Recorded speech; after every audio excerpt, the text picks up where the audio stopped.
Here's our community picks for our favorite games we played in 2024. Remember those $2.30 Wizards of the Coast packs? Whew, the nostalgia. I've been a Pokemon TCG fan since '95. Local tournaments, overflowing binders, all the works, all that good stuff. But honestly, it became a grind, it became a little overwhelming. But then my kids got hooked, and like me, they faced the same challenges of the ever-changing meta, the everlasting grind. But then, on October 30th, Pokemon TCG Pocket debuted.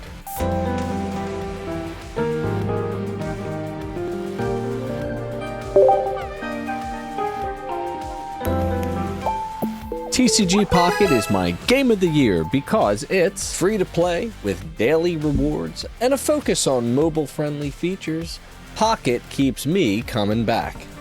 Logging in daily nets you rewards, and you can bank hourglasses to open packs in bulk. The game is generous initially, but duplicates are inevitable. But those rare pulls? Pure dopamine.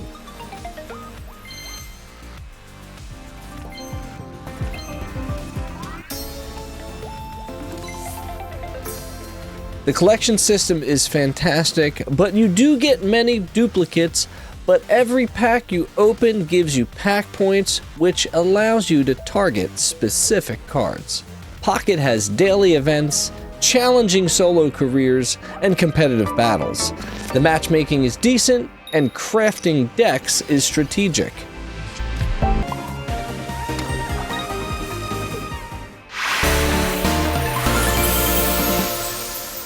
The coin flip mechanic adds a layer of randomness, keeping things unpredictable. With a massive card pool and constant updates, Pokemon TCG Pocket has rekindled my love for the franchise. So what's next? The Mythical Island expansion is live. How will the meta shift? Will there be trading? I guess you'll just have to find out. But I do have a small preview.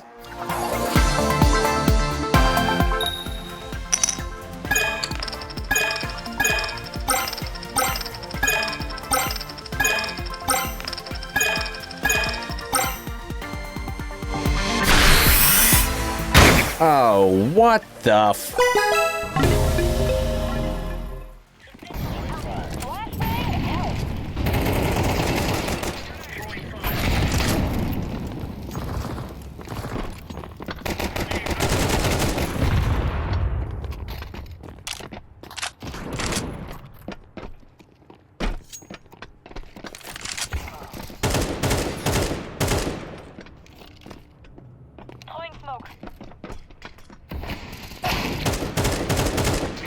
That right there is one of the many reasons why I'm picking this game for my game of the year.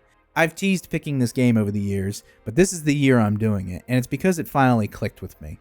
This was the year where I made the decision I'm going to get better at it. I'm going to practice, I'm going to learn set smokes and mollies and nades, I'm going to learn rollouts, I'm going to get better at entry fragging. I'm not going to be the guy standing behind everybody, watching them all run up the ramp on Ancient and get all the kills. I'm going to be the one in the front getting those kills. That's what I wanted to do this year. And I feel like I got pretty close. But I've had an on and off relationship with this series since 1.6, and I really only played it in LAN settings because that was the most popular game everybody was playing. It kind of didn't matter if it was 1.6 or Condition 0 or Counter-Strike Source. I never really got any further than just playing it at LANs or 24/7 Office TDM and just kind of losing interest. But after seeing yet another one of my favorite multiplayer games fall to dumb games as a service choices, Overwatch, and all of my friends getting into Counter-Strike, I decided, why not? Let's get serious with this. Let me tell you, for FPS games, there is nothing more difficult than Counter-Strike, but also nothing more rewarding either. If I were to compare it to anything, I would probably compare Counter-Strike to a fighting game. Very similar to a fighting game, this is something that where if you practice and you give it that time, you will see those results translated pretty literally on the screen. And I know I'm going to upset some people here, but it's not like Call of Duty or Battlefield where you just kind of see the numbers tick up as you decimate hundreds and hundreds of players or the same 10 guys over and over again, just doing the same routes over and over again. Look, I get it. There is some inherent skill involved with playing those games. I'm not trying to dunk on you. It's just, this is different. Counter-Strike is a completely different beast. And it's one of the few games where I feel like, I'm going to steal a line from one of my friends. If you are good at Counter-Strike, you can be good at every first-person shooter. And that's just, I don't think there's a more true statement than that. It's a punishing game. You will not always be top of the leaderboard. You may even go an entire half without getting a single kill. But as long as you're playing your role and you're playing with your team and you don't give up, you will be rewarded with some of the most satisfying gameplay I personally have ever experienced in a first-person shooter. And this is time-tested gameplay. Like, if you think about it, not much has changed in the last 20 plus years of Counter-Strike. And yeah, I know that this game is not perfect, and it could certainly use some love in the anti-cheat department. But even still, even after experiencing some of the most crushing losses, getting obliterated by hackers in back-to-back games, I still find myself coming back for more. I know that the current trend on YouTube is to talk about how this game is dying and it's unsupported and Valve doesn't care about it and they'd rather just work on Deadlock, but I really don't believe that. And I honestly think that maybe those people are in a bit of an echo chamber. This is a game that has well over 1 million active players at any given time, and I gotta think that if it's that popular, it must be doing pretty okay, and people must like it. Surely not all 1 million plus people playing this game are just not just rage playing it because there's nothing else. Which could be possible, but I think that's pretty unlikely. With all of that said, Counter-Strike is my game of the year this year, and honestly, I'll be shocked if it's not on the list next year too. We'll see. I don't know where to exactly start with this video. I've been on the open road for what feels like a month and a half now. From small towns to endless scenic byways where I'm the only car in sight for hours. In the past week alone, I've hit 6 national parks. Currently in the Grand Canyon with little to no internet, and to be honest with you, gaming for the most part has been an afterthought. But there is one game that I do find myself coming back to, and that's Balatro. Balatro is a poker roguelike. It's a card battler that uses poker hands to score against the ever-increasing blinds. Essentially, each poker hand has a multiplier, and each card used in that hand counts towards chips. Sounds fairly simple, but add in jokers, card modifiers, packs that can upgrade poker hands, and more, all while having a very unforgiving economy, and the game becomes a whole lot more interesting. Where Balatro really shines is with the jokers, not just on how you use them, but the gamble of trying to adapt to the specific ones you're dealt. Jokers will make or break your runs. Do you invest in chips? Do you invest in multipliers? Do you go for jokers with very specific uses that might carry your run far? Do you move on from established jokers that are helping you win early, but might hinder your run later? Jokers are the lifeblood of the game. Sure, other aspects makes things interesting, but without good jokers and the knowledge to use them in combination or placement, you'll fizzle out early. That constant tension between risk and reward, between short-term gains and long-term strategy is what keeps me coming back. It's a game that balances simplicity with depth, where every decision feels meaningful, and somehow, even out here where gaming can at times feel trivial, it's managed to carve out 30 minutes of my day. My game of the year this year is actually 3 games. My GOTY for 2024 is just old BioWare RPGs. Specifically in my case, Mass Effect and Dragon Age Origins. Mass Effect may have officially become my favorite game of all time, as of this year. I played through it all in late spring, early summer with my wife, took maybe 3 months or so. I'd played a good chunk of the original back on Xbox 360 ages ago, but never finished. We loaded up the Legendary Edition on the old Xbox One X, and I had a fantastic time. Everything from the Star Trek-like sci-fi optimism and wonder to the Lovecraftian eldritch horrors that lay just beyond the known space and lore, to the pensive textural music, to the writing and characters. Every ounce of this game just lives with me. I'm not sure I've ever been so immersed in a game's world building and story than I have in Mass Effect 1, even if some of the characters are a bit flat and some bugs still remain. The unknowns left in the mysterious lore and world have me craving more to know what lies beyond. This is the first game, at least in a long time, where I put in the full 40 hours or so to beat and then still couldn't get enough of it. Every time I see a bit of lore videos or Reddit posts about the game, I feel the draw to go back. I want to do my multiple playthroughs where I see how different decisions play out and impact the following 2 games, romance different companions, and explore more of this fascinating universe. The music in this game is so goddamn perfect. It's tense, wondrous, fantastical, and eerie. The ambient textural feel gives me tingles in my brains and is what I attribute 100% of me finally getting off my ass and making my own music to. I was so inspired by the sounds in Mass Effect 1 that I made my own textural ambient music album, Desolate, and I look forward to working on more. That was the first time I had ever worked with Ableton or made something like that, so I can only go up from there, I hope. What's happening? It's a trap! Saren must have set an ambush. I don't think Saren's behind this. Dragon Age Origins has also left a similar impact on me, though I'm not quite done just yet at the time of writing. I still have a couple hours left to wrap up the final mission, and of course Awakening after that, but by the time this video goes live, I will probably be done. There was a lot more friction with Dragon Age, a lot more rough around the edges to get into the game compared to Mass Effect, but the sheer scale and depth of storytelling at play here, with moments that just hit ridiculously hard, and the way your actions can impact the entire world. Games aren't made like this anymore. Playing these games this year, especially when I'm trying to reduce my investment in multiplayer games that have just gotten so unhealthy, these games have completely shifted my perspective on video games in general. The games have shown me the best that gaming can be. They've helped me to finally prioritize just sitting in a game, really focusing on it, rather than hopping between a bunch of games in one night, as my multiplayer first focus had trained me to do, and letting myself feel something from it. Those 2 games have also helped me appreciate what I call the BioWare formula a lot more, and get a lot more invested in Marvel's Midnight Suns, another RPG that shares many common ideas with these early BioWare games. Like a Mass Effect with training wheels and focused on superheroes, you build your party of heroes, befriend them, and learn more about them, unlocking neat dialogue and insights you may not know about these characters along the way, go on missions, fight Hydra, discover supernatural secrets, and level up your abilities.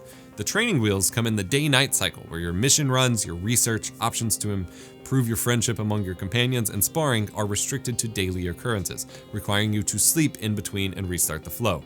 This has created some sort of itch in me, where I can't wait to hop in, do all of my tasks for my day, run the mission, and then log off until next time I can hop in.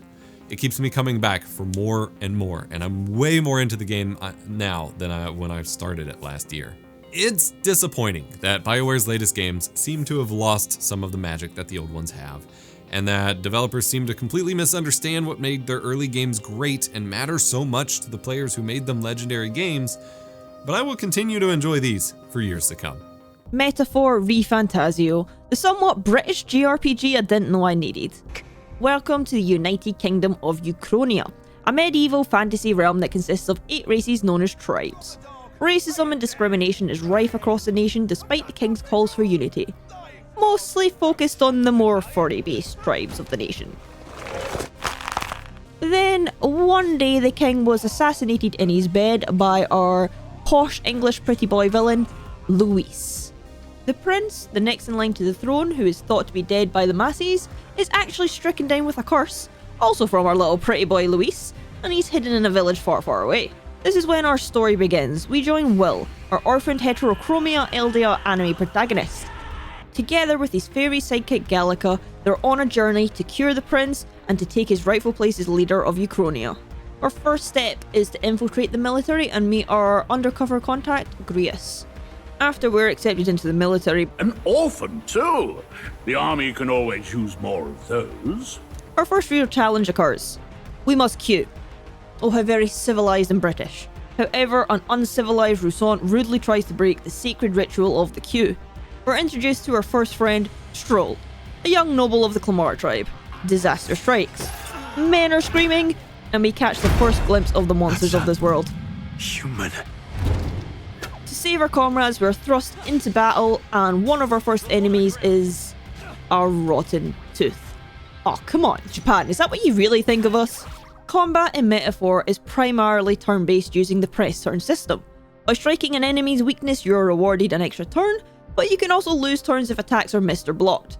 These rules are also in effect for the enemies, so you gotta be careful if you get ambushed. Each character will have an equipped archetype, to allow different playstyles and strategies during battle. There are 46 different archetypes in the game that can be used by any character, so you can switch each character's class and not be locked into a certain playstyle. To unlock these archetypes, you'll need to create bonds with the game's characters and increase your relationships throughout the story to unlock ever more powerful archetypes to take on the game's dungeons and humans. In typical JRPG fashion, it took a while for the real mission to begin. The assassinated king appears in the sky above the nation, announcing a tournament for the throne. So, contestants, are you ready? The person with the most support from the people will be crowned the king. We're going on an adventure, which is kind of a political trail, in a gauntlet runner, which is basically a funky steampunk tour bus, making friends and righting wrongs to hopefully save the kingdom from the leadership of the Kingslayer or the church. We'll not talk too much about the church in this video. Why is Metaphor my game of the year? I fell in love with the characters, their story, their adventure. We've got Hulkenberg, the goofy goober, Stroll, the boy who's more than his noble house, Nuris, our eccentric designated driver, Heisme, the battle-hardened outcast, who's a little bit of a racist grandpa. And we have Maria, the child that we must protect at all costs. The story isn't Shakespeare, but the journey and character camaraderie was just the thing I was looking for. It doesn't have AAA graphics, but its art direction more than makes up for that. The music is unique with a rapping monk that really grew on me. Music was the first magic this world ever knew after all. Makes the road a little easier. The hybrid combat system with being able to fight enemies in the overworld that you're stronger than rather than 100% turn-based, mixing that with the time management of stat boosting and relationship building helps the game from becoming repetitive and stale over its 70-hour playtime. The English voice acting of this game was phenomenal. My name is Leon Stroll de Haliatus. My home and my family were taken from me. I am the last of my house. I am the last of my noble bloodline. And in the name of my people, I will strike you down where you stand! I wish I could go back and experience it all again, but I can't, so I implore you to download the 5+ hour demo and let's see if it'll be your game of the year next year. I have been Kilty, the KiltedKitty. I'll see you in the next one. Gamers! This year I've been stuck inside the virtual world, which really just means I've been playing Beat Saber and looking like an idiot in front of my wife and cats. Turns out rhythm games in VR was a good idea. Sure, it might seem as simple as cut the blocks in the direction that they tell you to cut them in as they come towards you, but anybody who's played rhythm games for any amount of time past just a couple of sessions of Guitar Hero and a late 2000s party will tell you that there is a lot involved in getting good at rhythm games. High level play requires a tedious amount of practice, knowing how to set up properly for the notes that are coming towards you like 5 steps ahead of you, and weird ways to hold your controller for some reason. I'm currently hard stuck on songs between 3.5 and 4 blocks per second, which is kind of not a lot in the grand scheme of things, and the only way for me to improve right now is to practice a whole bunch and to get better cardio. I can't believe a game is making me want to work out. The team at Beat Games have done their best to keep Beat Saber alive since their early access launch in 2018, and they've done a tremendous job from general gameplay improvements, a whole bunch of extra features, and over 200 licensed songs and 7 original soundtracks to date. My love for this game didn't really come from the official content though. Sure, it got me in the door, but Beat Saber has support for custom songs out of the box, so anybody who wants to make a track can do it. So with a burgeoning modding community who is pumping out these tracks almost every single day, and a whole bunch of other gameplay mods to them, and customize the experience from custom sabers, blocks, platforms, custom tweaks to the lighting engine, and a whole bunch of other cool stuff that I haven't even jumped into yet. The experience never gets stale. I have several hundred songs at this point downloaded, I think, and I've only touched probably 50 of them just because I keep finding new tracks I want to play, and most of these tracks I'm just not good enough to play because they require such fast and precise movement. There is still a lot of good stuff for people who are new to VR though, or new to Beat Saber, so even with all the official content, if you get bored of that, there's still plenty of songs for you to play out in the custom world if you're not good at the game like I am still. Honestly, at this point, I think Beat Saber is the Skyrim of VR. And yes, I know Skyrim has a VR edition. Let's just shut up. Beat Saber probably won't ever die in the VR world, and I am fine with it. I am here for it. I want to keep playing this game. Oh, and did I mention that all the footage you have seen was played on Linux using ALVR streamed wirelessly to my Meta Quest 2 headset. It's your Linux desktop, baby, let's go! Hey, I'm Logan, and this is my Game of the Year submission for 2024. Minecraft. Wait, what? This game came out in 2008. What's so special about it in 2024? Well, it's because of a mod pack called Reconsole. Reconsole is a mod pack that basically aims to take Minecraft and turn it into the Legacy Console Editions. It's based on the Legacy 4J mod, which is made by Willy Icaro, and the mod pack itself is made by Viola Flower. The mod pack is very special for me because when you first launch it, it brings up the original loading screen for the Xbox layout. And I gotta say, just opening it up and hearing the music, so nice. Like, it literally just shot me back through time. And what also shot me back through time was the actual menu itself. The menu itself is very reminiscent of the menus of this time. And it brings over some really cool things from the games, which you'll never expect to actually see. Like the original texture pack layout, the original skin packs. Yes, Herobrine's back. And yes, so these skin packs only work in single player or over LAN. Now, LAN's very important because the LAN also enables you to be able to take one link and send it across many different people. Literally, you can take one link and send it over to as many people as you want, and you can actually play the game without having to open up a server yourself. It does it for you. Like, that is so nice. And something else that's really nice with this is that if you want to play at home with your friends or with just your family, you can with split screen. They brought back split screen. Like, that is amazing, the fact that they were able to do that. Now, this does also support controller support, which at the moment is kind of bugged out. To where if you have two USB controllers plugged into it, it just doesn't work. We spent 2 hours trying to fix this last night. It didn't go out well. The way that their split screen works is just by using 2 different instances of Minecraft. Like, that is so dang simple that even Microsoft could implement it itself. There's so many other things I could talk about with this game, like how when we first actually launched into a world when I was playing with friends, the first thing we did was what we used to do, which is burn down villages and blow stuff up. Like, that is one of my favorite memories of this game, is just hanging around with friends, blowing up villages, and having a lot of fun in single player and creative. That's my submission. Thanks for watching. Hey everyone, KuJoe here with my 2024 Game of the Year. What? It was canceled? Okay, my 2024 Game of the Year is... What? It was also canceled? Okay, with all seriousness, my 2024 Game of the Year is Slice and Dice. A game so nice I bought it thrice. I originally purchased it on Android back in January of 2022. Then I purchased it on desktop on Steam, and then the iOS version earlier this year in March, and I'm still hooked on both the mobile and the desktop versions. Whenever I'm streaming on Twitch, I'll usually be playing the desktop version, while I continue to play the mobile version anytime I have a few minutes to kill. When I'm sitting in a waiting room, being able to fit in a fight or two, and then putting it down to finish later is extremely convenient. It's a very casual game with simple mechanics and a shallow learning curve, but it also has some complexity to it if you want it to. Since it's a dice game, there is a lot of RNG, so a lot of the game is pure luck. You can increase your odds by strategies such as selecting the right heroes, inventory items, and selecting the order of your actions. Sometimes RNG is on your side, and sometimes it isn't. And that's okay, because the rounds are so quick, starting a new game doesn't feel so bad. If you want to play it competitively though, there is a leaderboard so you can compete against other players and climb the ranks and get the highest win streaks. I don't bother with this though because I enjoy the relaxed feeling of the game and just enjoy unlock the many achievements. There are over 25 game modes and difficulties. I haven't unlocked them all yet, but the replay value is insane because no 2 playthroughs will be the same.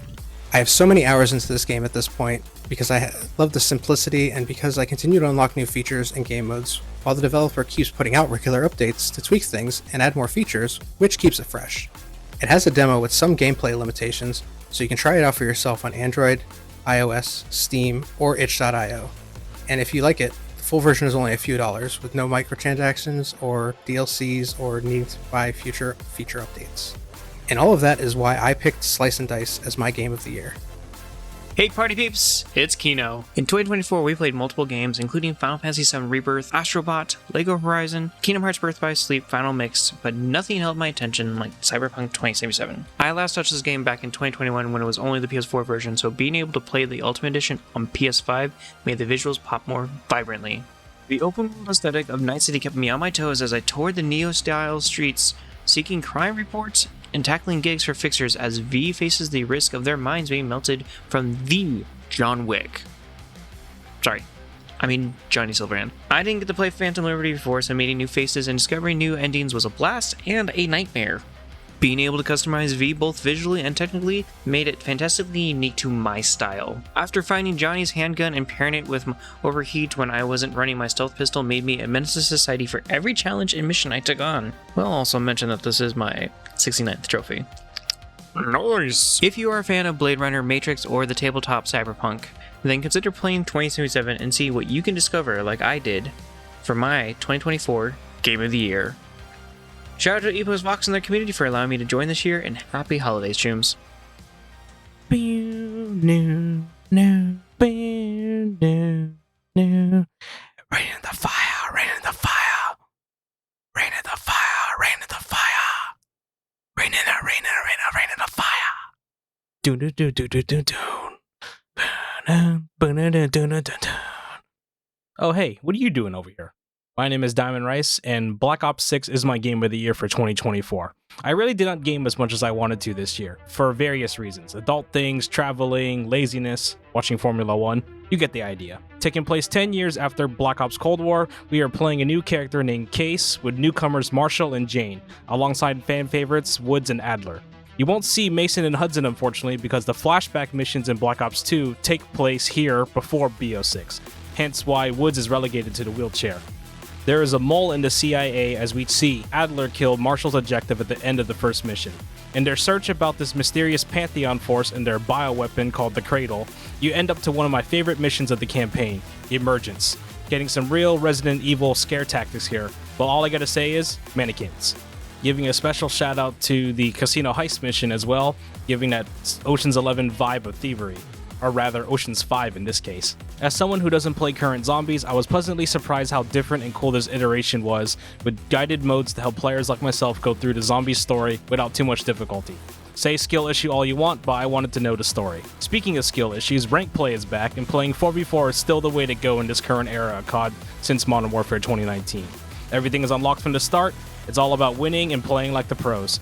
COD esports has been in my life since watching the Optic minivan blow up H's to go on BO2. So this year with the Omni movement system, I expect players like Shotzi and Hydra to dominate the game this season. Prayful that LAT is the team that wins COD champs this year as well. Black Ops 6 being my game of the year wasn't my first choice. As you notice, I did not talk about its multiplayer. But Ubisoft decided to shut down my favorite multiplayer shooter, and yes, I'm talking about X-Defiant. To me, X-Defiant is what COD used to be in terms of its matchmaking, completely at random where ping is king. None of this skill-based adult casino engagement AI matchmaking. And yes, I just called Black Ops 6's matchmaking an adult casino. You should look it up on YouTube after this. Plenty of videos have surfaced since Black Ops 6 has launched. It is not going well, and Activision has said nothing about this, and probably never will. X-Defiant really felt like Black Ops 4 to me, but on Ubisoft maps, and that's a good thing because it is 6v6 multiplayer focused, and it has been using assets from Watch Dogs and The Division as examples, both game series being personal favorites of mine. I even got to meet one of the X-Defiant developers 2 years ago, Patrick Price. You may remember him as the former 2-time COD World Champion, Aches. To all the X-Defiant devs, and especially Mark Rubin, thank you for making the game.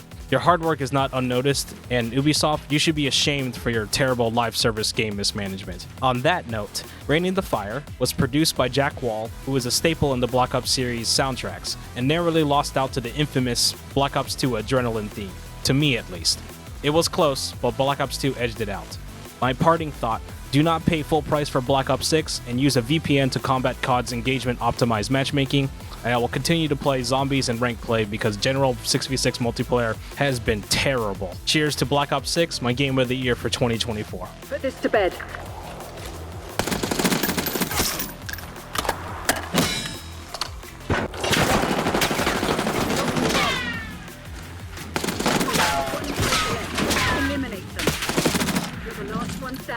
Finish the job.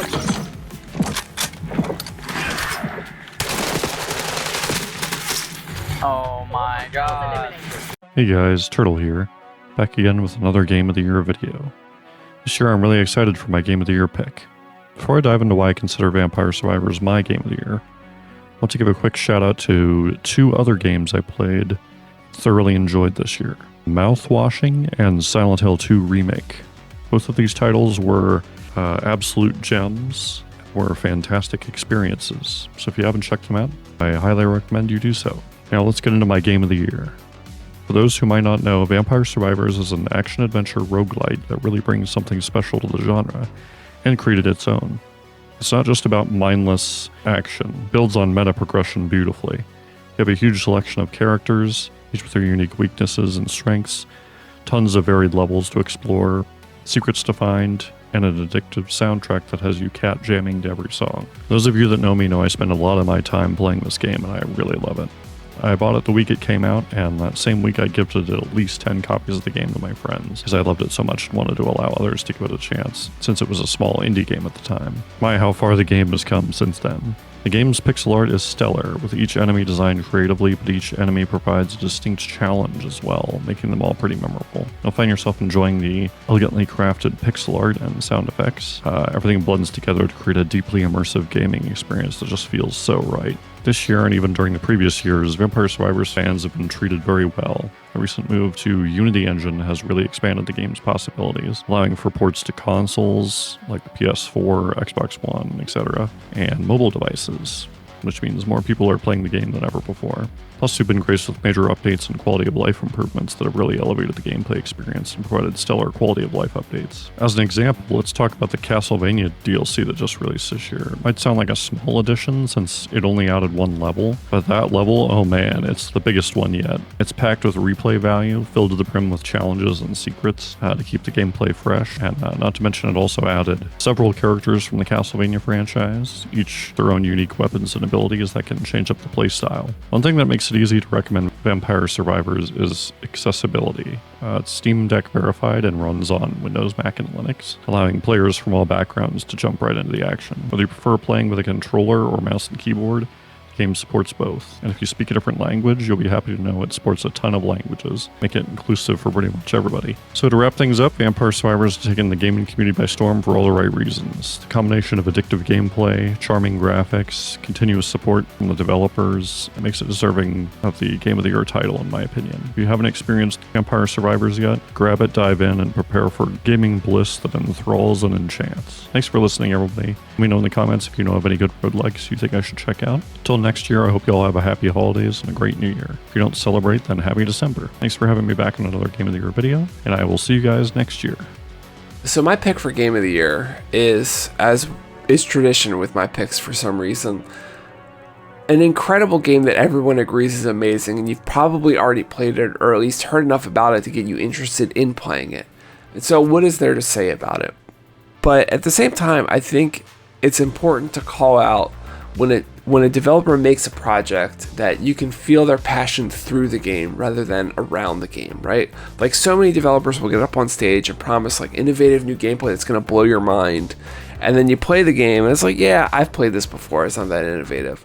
And like the last time I can remember a game developer doing that and the game delivering the goods was when Skyrim was announced and Todd Howard got on stage, was like, hey, see that mountain off in the distance? You can walk to it, climb it, kill the dragon on top, and then like everywhere in the game is like that. It's gonna be super interesting, because no one believed him, and then it came out and we all were like, he was not lying, this game cooks, bro.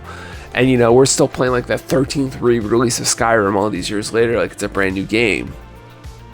And so even though Stalker 2 is this critically acclaimed masterpiece with tons of crazy sales figures and overwhelming Steam reviews, I still got to talk about it. I still got to tell you, hey, listen, if you're on the fence, it's time to get down off the fence and go into the zone, because it's going to be worth your time, money, and effort.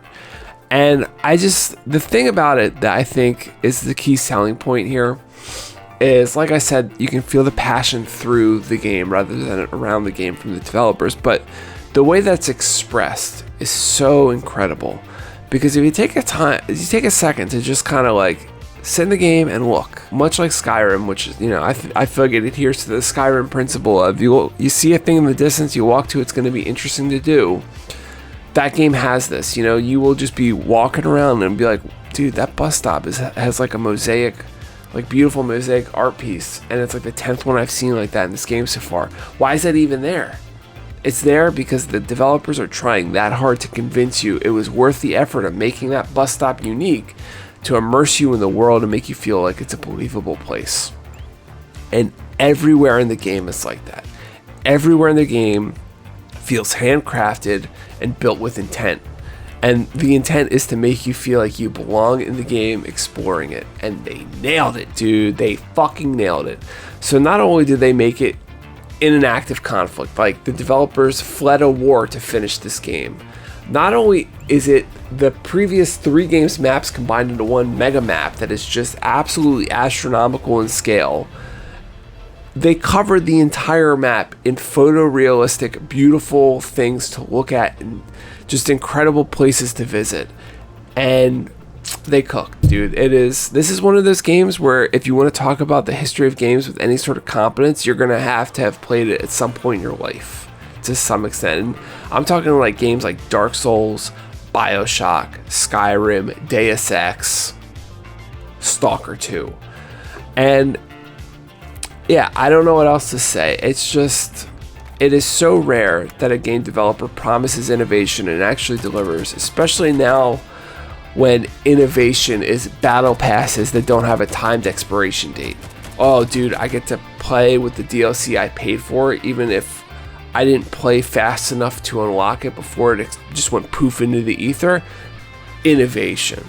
That's not innovation. Stalker 2 is innovation. Stalker 2 is delivering on a promise. It's delivering the goods and then some. And it is pure art, and it's absolutely worth your time, money, and effort.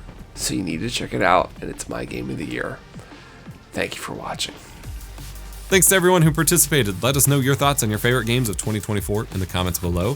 Click this video to learn about Steam Deck games you should play, and remember to be kind, rewind.